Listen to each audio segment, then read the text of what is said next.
ओम नमो नारायण दोस्तों, आज हम बात करेंगे परमा एकादशी की।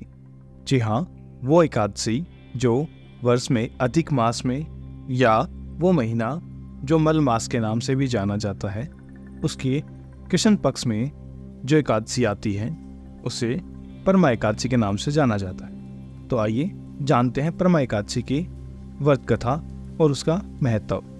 अर्जुन ने कहा, हे कमल नयन, आपने शुक्ल पक्ष की एकादशी का विस्तार पूर्वक वर्णन कर मुझे सुनाया, अतः अब आप कृपा कर मुझे अधिक मास में कृष्ण पक्ष की एकादशी के बारे में बताएं।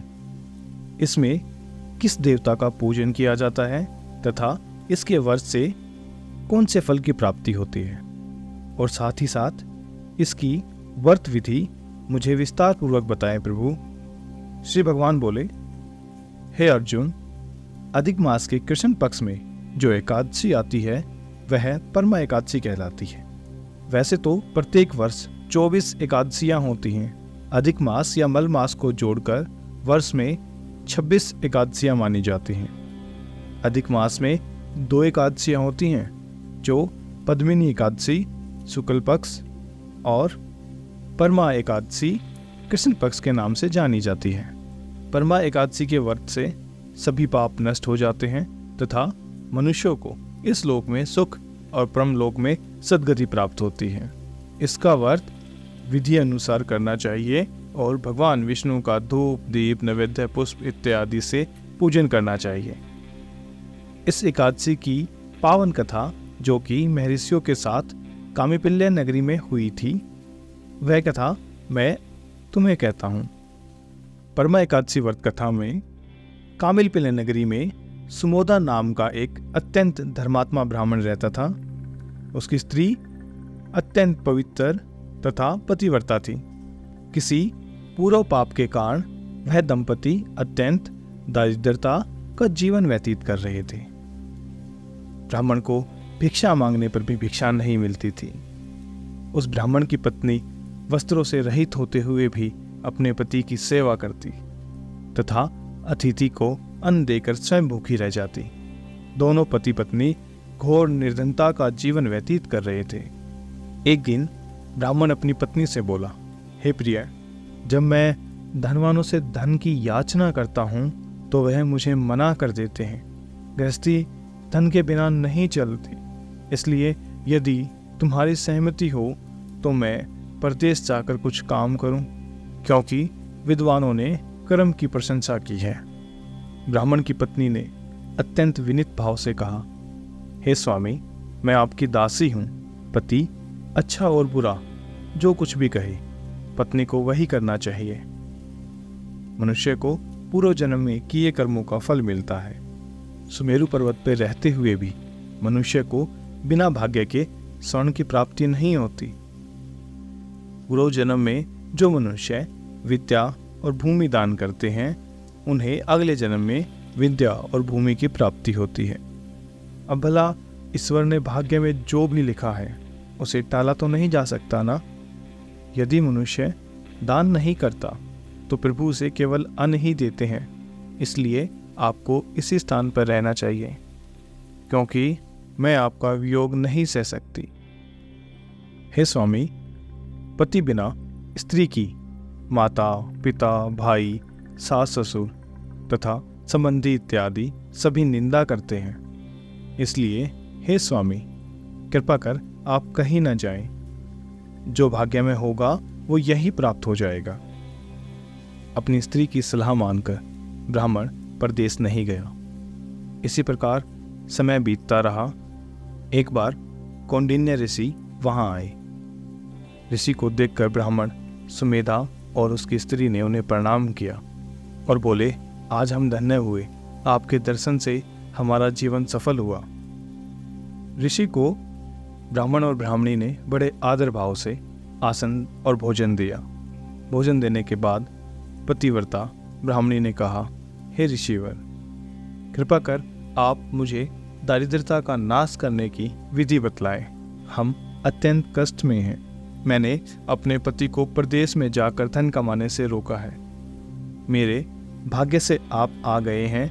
मुझे पूर्ण विश्वास है कि अब मेरी दरिद्रता शीघ्र ही नष्ट हो जाएगी। अतः आप हमारी दरिद्रता नष्ट करने के लिए कोई उपाय बतलाएं। ब्राह्मणी की मरम बातें सुनकर कौंडिन्य ऋषि बोले, हे ब्राह्मणी, मल मास की कृष्ण पक्ष की परमा एकादशी के व्रत से सभी पाप, दुख और दरिद्रता इत्यादि नष्ट हो जाते हैं। जो मनुष्य इस व्रत को करता है वह धनवान हो जाता है। इस व्रत में नृत्य, गायन आदि सहित रात्रि जागरण करना चाहिए। यह एकादशी धन वैभव देती है तथा पापों का नाश कर उत्तम गति भी प्रदान करती है। धनाधिपति कुबेर ने भी इस एकादशी व्रत का पालन किया था, जिससे प्रसन्न होकर भगवान भोलेनाथ ने उन्हें धनाध्यक्ष का पद प्रदान किया। इसी व्रत के प्रभाव से सत्यवादी राजा हरिश्चंद्र को पुत्र, स्त्री और राज्य की प्राप्ति हुई। तदुपरांत कौंडिन्य ऋषि ने उन्हें एकादशी के व्रत का समस्त विधान कहा। ऋषि बोले, हे ब्राह्मणी, पंचरात्रि व्रत इससे भी ज्यादा उत्तम है। परमा एकादशी के दिन प्रातःकाल नित्यक्रम से निवृत्त होकर विधान पूर्वक पंचरात्रि व्रत आरंभ करना। जो मनुष्य 5 दिन तक निर्जल व्रत करते हैं वे अपने माता पिता और स्त्री सहित स्वर्गलोक को जाते हैं। जो मनुष्य 5 दिन तक संध्या को भोजन करते हैं वे स्वर्ग को जाते हैं। जो मनुष्य स्नान करके 5 दिन तक ब्राह्मणों को भोजन करवाते हैं वो समस्त संसार को भोजन कराने का फल पा लेते हैं। जो मनुष्य इस व्रत में अन्न दान करते हैं उन्हें तीनों लोकों में दान करने का फल मिलता है। जो मनुष्य इस व्रत में असव दान करते हैं उन्हें 3 लोकों को दान करने का उत्तम फल मिलता है। जो मनुष्य उत्तम ब्राह्मण को तिल दान करते हैं वे तिल की संख्या के बराबर वर्षों तक विष्णु लोक में वास करते हैं।